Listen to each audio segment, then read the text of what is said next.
Hey, this is how we're gonna make a key for Lexus RX 330.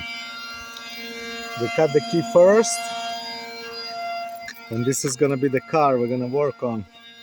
Lexus RX 330 SUV. So here we have 58%. We're kind of getting there. We blow a little bit. Okay. Do some more. 68. 70%. Oh, I need to charge the battery here a little bit, but it's okay. It's gonna work.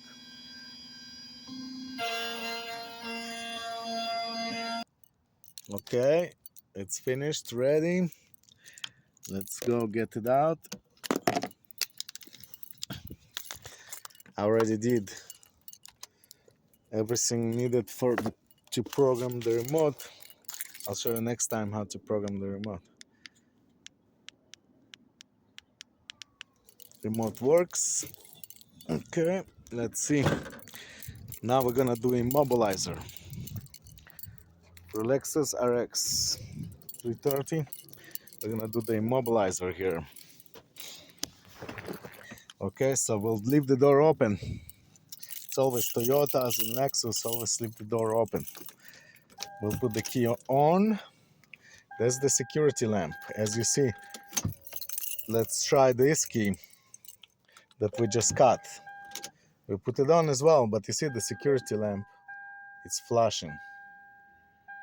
It means the key is not programmed.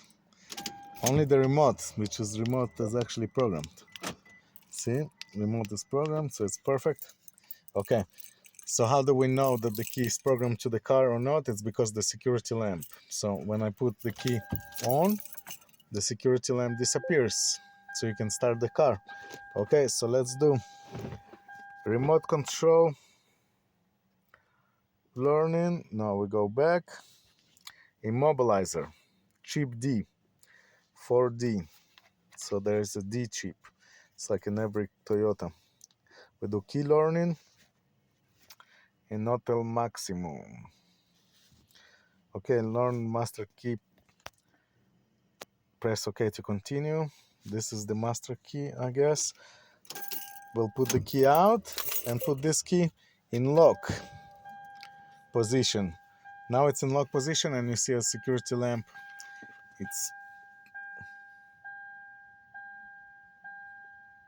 It's on.